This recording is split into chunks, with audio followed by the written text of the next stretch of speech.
being a local resident myself, I have lived in the area for nearly 30 years, and I've walked past the allotments many times and never thought anything about them until I started doing this project. And I want other local people to know about the allotments, to know how they got there, how long they've been there, who were the pioneers, what grows on there. That's the sort of thing I wanted through this project. Oh gosh, I can remember it as though it was today. Oh, it's wonderful. You're out in the fresh air and you're seeing things grow, and there's a lot of camaraderie on there. It's a part of our heritage. It's just as important, in my view, as Westminster Abbey. I'm not on like I used to be, but then it was everything. I lived and dreamed it.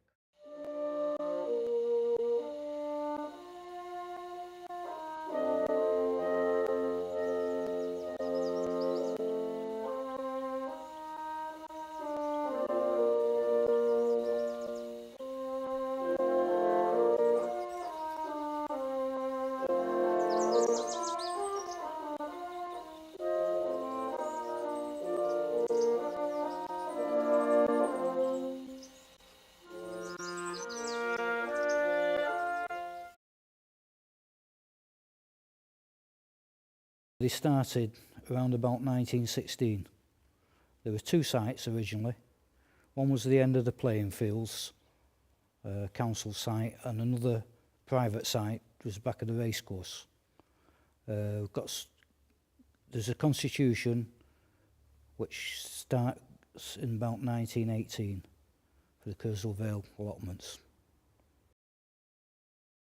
Yes, I remember Littleton Road being paved from a dirt track to concrete, and we watched it had a concrete mixer covering the ground, and when it was set, cyclists, boys on cycles, came from all over Salford to have a ride on this, because all other roads were sets, wobble-dee, wobble-dee, but this was a plain road, and it used to go up to Kersal Vale and back again. And there used to be dozens of lads on bikes going up and down, that's all, because it was so nice and smooth. Oh gosh, yeah. The working man went to work on a push bike, thousands of push bikes going into Trafford Park. I was one of them, and I started work at 15. Motorbikes and the occasional car, yeah.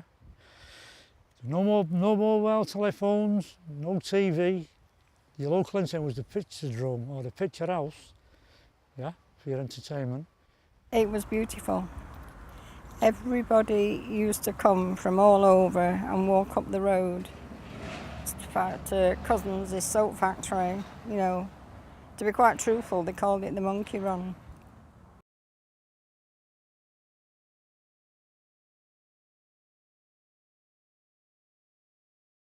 Well, in 1914, March 1914, a lad, a pal of mine, Arthur Williamson, his father had a cap shop on Blackfriars Road, and the land was left by Lord Clews never to be used except for horticulture. So the council took it over, and Jim Williamson, Arthur's father, he was the first one to get permission to have an allotment.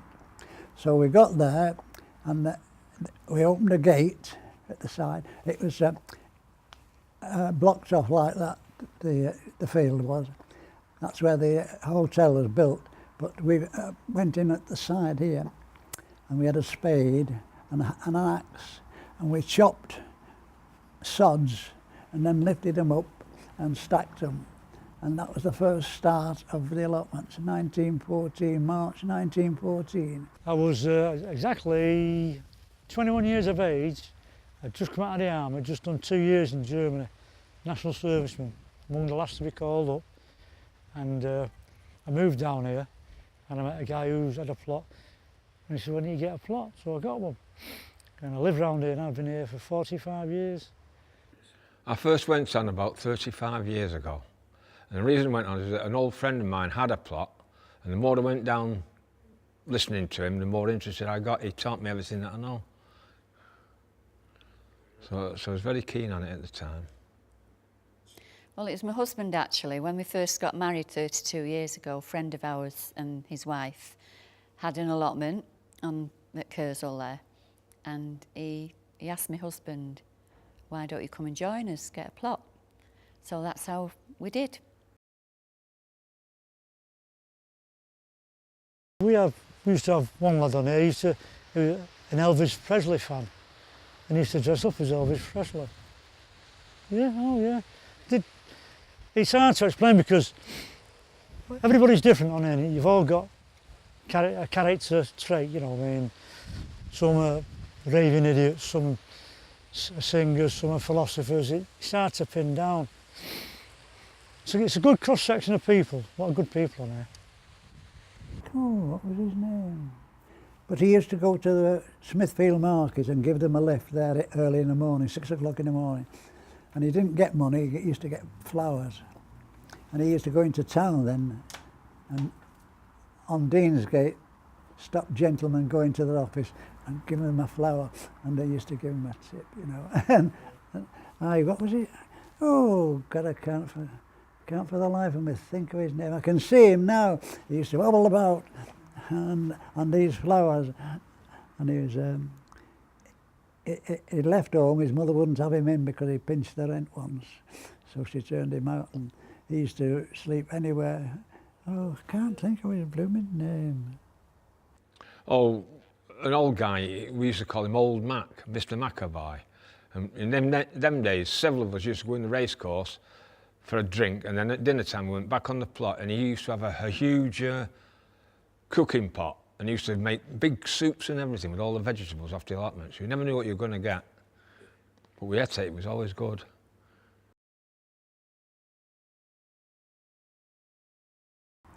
Well, yes, there's one or two things that stand out in my mind.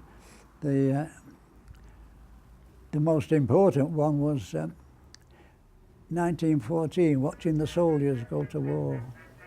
I lived in Ravel Street off Blackfriars Road, and that was a continuation of Great Clew Street. And there was a barracks of the 8th Battalion Lancashire Fusiliers on Clew Street, and they marched to Exchange Station, and me and the lad next door, Bill Nesbitt, we walked with them to the station, and then they all dismounted their kit, and they stood there till about 2 o'clock in the morning, and me and Bill Nesbitt was stood with talking to them. And we didn't realise the time, and when we came out of the station, my father was stood at the corner of the street. He said, "I'll knock your bloody head off." The allotments was pushed into service to help the war effort, and they did make a good big contribution to the war effort, because you couldn't import stuff, could you? The sea blockades, you know, shipping was being sunk left, right and centre. So the more you grew of your own, and the government give you priority, every bit of land was pushed into production. You got generous government subsidies, used to supply with your material, your seed, you were all encouraged. The government asked people to get allotments, take on allotments, and provide their own food, save having to give food to them instead of giving it to the armies. So a lot of people started getting allotments then, and there were some allotments at Weast, and these at Littleton Road, and so it went on from there. People started getting allotments and allotments and allotment. It was hard work, and I didn't want to do it. It was all right when the novelty was there, you know, for a couple of weeks, but when it went on for months, I wasn't. Well, I was getting older, I was more interested in the boys then than the veg. We had a big family, I'd say 6 sisters and 2 brothers, 9 of us, and sugar was rationed. But my mother had taught us not to be very sweet toothed, and we used to let neighbours have so much sugar, and they thought it was wonderful to get some extra sugar, and we thought nothing of it. We're all in the same boat, we all had nothing. There's no such thing as bank accounts and credit cards and things like this. You got your money from whatever you're working on, and that had to do you. There's no such thing as credit cards, you know. And you rode in, you had to do, because we all had no, basically.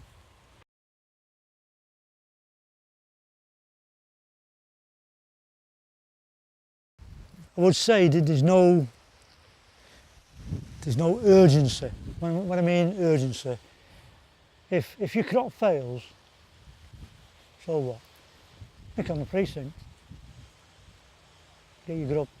But in the old days, sometimes you needed that, because the greengrocers, this is true, when I was a kid, there's a greengrocer's shop at the end of my street when I lived in Manchester, and they very rarely had any veg at all, because the war had just finished, supplies were still slow in coming in, you know, and Mrs. Tobin, her name was, and she'd get 2 sacks of spuds a week, and she'd tip them out onto the counter, and we got in a day. So you had to eat them for the next delivery, or go into town. Sometimes you could go into town and buy them. Your basic food stuff was essential, and it was hard to get hold of. They've paved the pathway down now. It was all dirt, potholes, but now they've paved it. They got a grant and they tarmacked it now, and it's beautiful. In my opinion, they're better run than they've ever been. The people on them now seem to know more about growing than we did. I knew nothing when I first went on, but now people seem more knowledgeable. We we got a grant. I don't know, it was £1,000. And I didn't do it, but 2 of the other fellows did. They laid a concrete bed, and then they built a shed on it, a room with a table and chairs in it for committee meetings.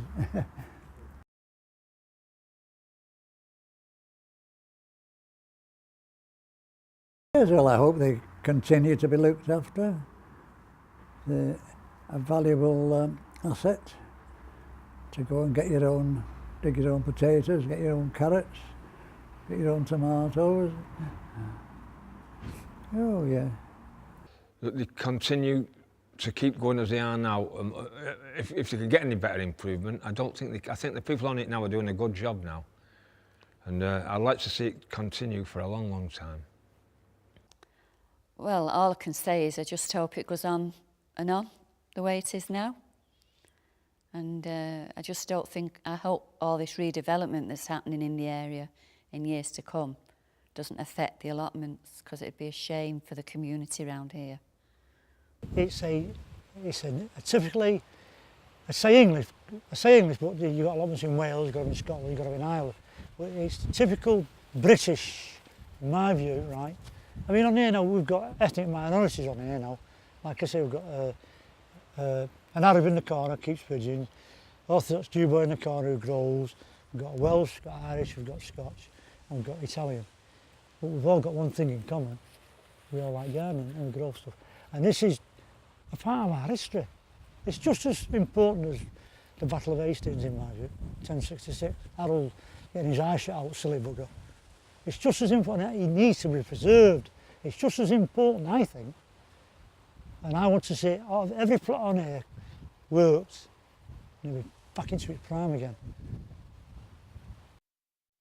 You know, I thought I was going somewhere at that age very important. Going on that allotments every morning with the dog, go in Joe's shed and have a cup of tea and a natter. They talk about women getting together nattering, but I'll tell you what, you go in that shed. It's loaded with history, loaded with it. And I want it to be preserved.